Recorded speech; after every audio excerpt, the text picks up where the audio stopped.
Hello, my wonderful viewers, and welcome to another episode of Betty Adams Overanalyzes. Today, we are going to take another fully spoilery look at Yu Yu Hakusho Season 1, Episode 1. This is the second part just because there was so much in this episode that I could not fit it into one overanalysis. So, we are going to jump right into the spoilers. So, in order to give you a chance to click away, I am going to tell you to check out the links below the video. Get a copy of my book, Humans Are Weird. Short, absurd science fiction stories collected into book form. Pretty much available wherever books are sold. Now, let's talk about those annoying high school students and unavoidable trade-offs.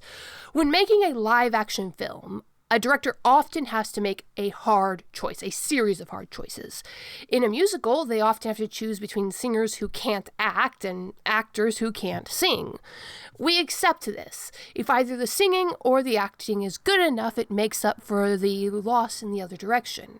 In action flicks, directors often have to choose between stunt artists who can't act and actors who can't do stunts, which is why we get so used to actors changing body shape between scenes, when the stunt double steps in.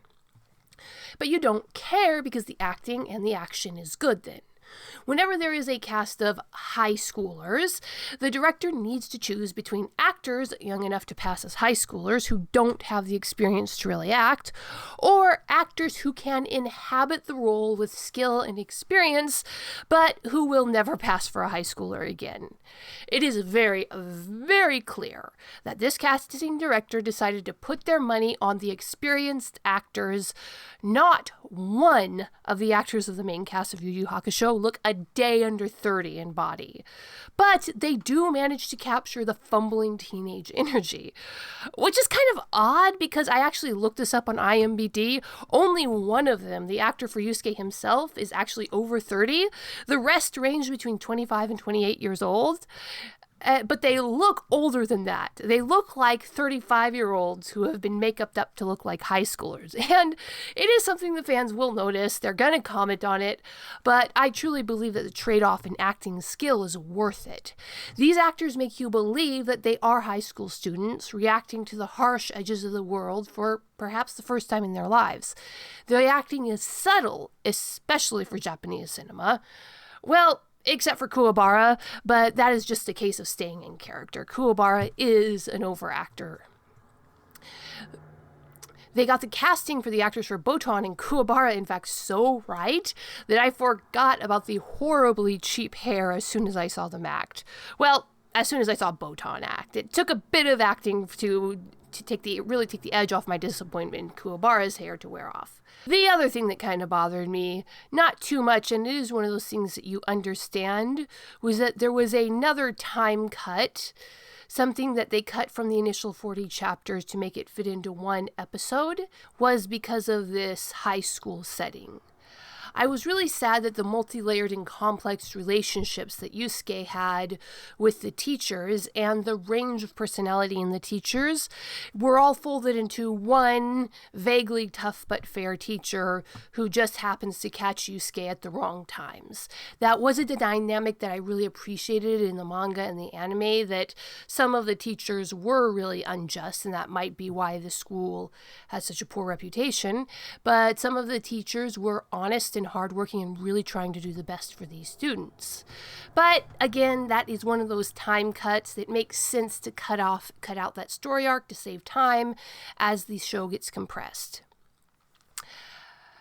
And as I was watching this series, as much as I was enjoying myself, at least this one part of the episode, and it is only one part of the episode, it just slowly sank in that I don't actually like live action.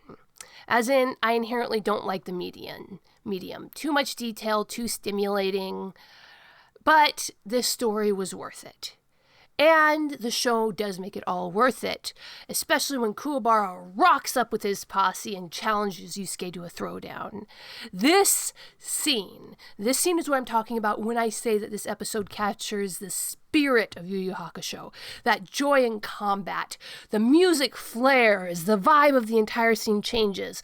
The creators get that precious bond of brothers dynamic between Yusuke and the boy who would be his rival if Yusuke cared to consider him one. Right. This fight shows that the creators are not afraid to lean into the manga aspect of the story. The over-the-top glee that pervaded Yusuke and Kuwabara's every action in the fight, I just wanted more of that. Then there was the gore. It's a completely different element, but that was actually the biggest thing I was worried about in this series. I have a pathetically low tolerance for gore. I was fully prepared to toss up this review cycle if things got too gross.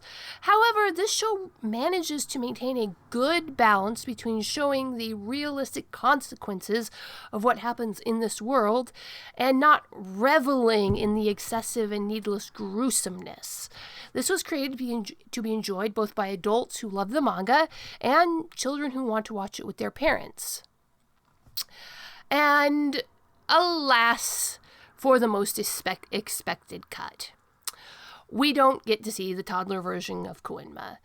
This cut is sadly entirely logical. While I do miss seeing adorable toddler Koenma a little more than I thought I would actually, and this makes the binky a bit more difficult to explain in universe. It made sense that a toddler would have a binky, not so much a grown guy. I can see why they did this, as the child actor who Yusuke saves shows us very, very clearly. Getting toddlers is not the best for maintaining story immersion. I mean, the kid we did see did a decent job of acting, as long as he didn't talk. As soon as that child started talking, you could tell that it was a child actor. There's really nothing more to be said.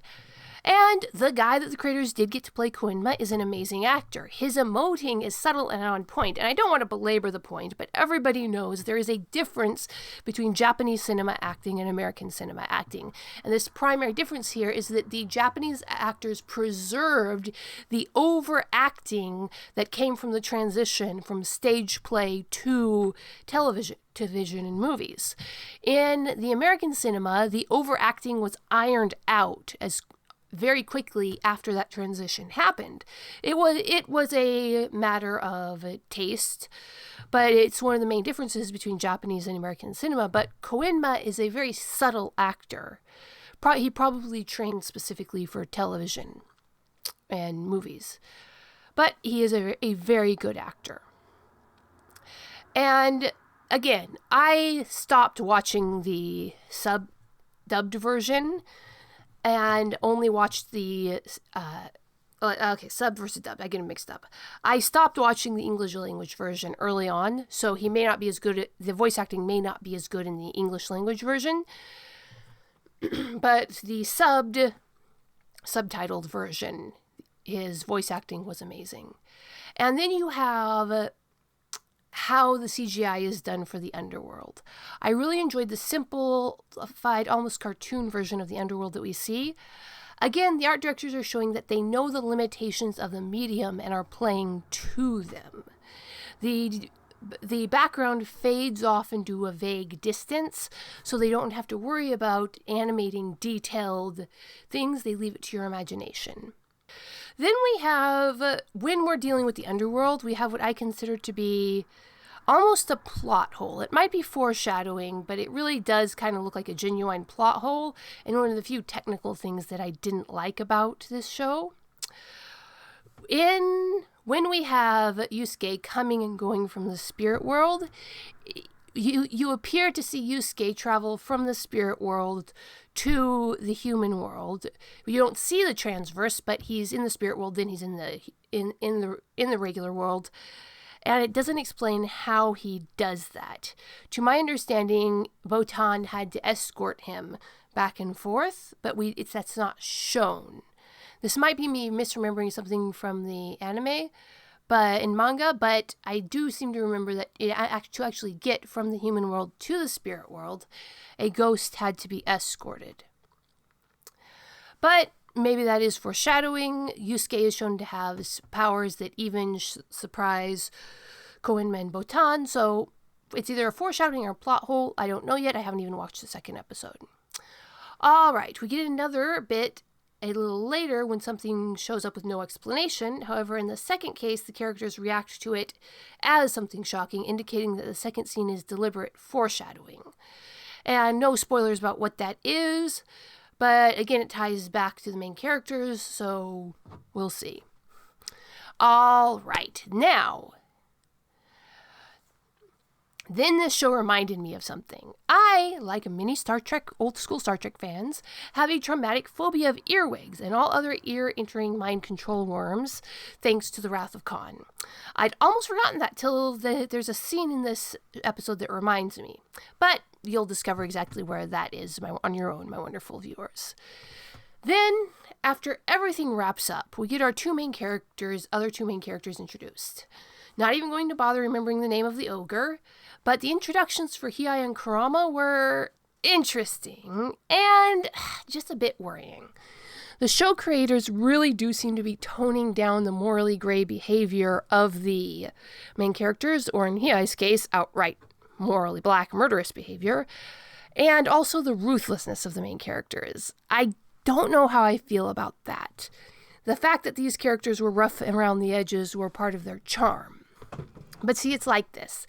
The scene opens up with a pack of gals out of work because Rita Repulsa closed up shop, more on that later, brutally murdering the human, or at least human looking enough that we sympathize with them, guards, in what is the very first truly cheap special effects shot of the show. That the gals in the background were a little too clearly humans in trash bags. This, however, we are willing to forgive. I know I sure am. The creators want to cut corners by slapping some mud on a raincoat and calling it a human-eating gal. I have such a huge fund of goodwill for this show at this point that I am willing to overlook not only that, but also how tall and skinny Hiei's face is. After all, Hiei does still have that chilly murder vibe going on. But when the show introduces him, he is slicing up the gals who we have just seen utterly brutalizing a human character, like ripping their throats out and eating their flesh. Now, in the manga and the anime, those three, the ogre, Hiei, and Kurama, planned that attack to capture the devices and kill the guards themselves. They were shown to be disregarding of the lives of others, and very tactical planning, and were perfectly willing to take out the characters that we're supposed to be rooting for. The way this scene is presented in the live action, they are just opportunistic, and it shows them rather killing the monsters that were eating the humans, making all three, but specifically Hiei, far more sympathetic from the start. It's an interesting choice, and I can see why the creators would want the heroes and anti-heroes to be less morally gray. Again, I just don't know if I like it. I've very much imprinted on the original version. So, to kind of summarize my feelings for this show here at the end of the second review, this show is wonderful. It knows what it is, and it is proud of what it is. This show is not trying to distance itself from its shonen manga source material. It is very, very clear, also, exactly where each yen of funding went into this show. From the cheap Rita Repulsa monsters that we're willing to forgive, to the phenomenal CGI brainworm where there is nothing to forgive. This is a show that hired good actors and skimped out on de-aging them. They chose to make one really good roundworm instead of 1,000 cheesy ones. They made Hiei, Kurama, and the ogre look awesome, and got a bunch of extras in business suits, covered them in mud, and Power Rangered them in the background. It was cheap, it was cheesy, and because Hiei and Kurama look so good, I forgive it with my entire being. Because the biggest expense of Season 1 was hiring great writers to handle condensing over 40 chapters of the manga into one episode. Will I be making a review of every single one of these episodes? You bet I will. There will probably be 2 reviews for each episode. But what do you think, my wonderful viewers? Am I giving this show too much credit? Tell me what you thought about it in the comments below. Hit that like and subscribe button, and peace out, my wonderful viewers. Do you love awesome science fiction books? Of course you do. If you check out the links below the video, you can get yourself a copy of Comedy or Tragedy. Humans Are Weird. I have the data. Humans Are Weird, We Took a Vote, and Humans Are Weird, Let's Work It Out are the 3 comedy short story books available on Amazon, Barnes & Noble, Kobo by Rakuten, Google Play. There's even some copies at Powell's Books, the famous used bookstore in Portland, Oregon. Dying Embers, dragons, aliens, and things that go boom in the night, and soon Flying Sparks, more dramatic traditional science fiction novels, are also available at Amazon. Flying Sparks is still on the pre-order page. If you want a copy, you can email me by contacting the website to pre-order yourself a copy. It's still being edited. So check out the links below the video to get yourself a copy of some wonderful science fiction.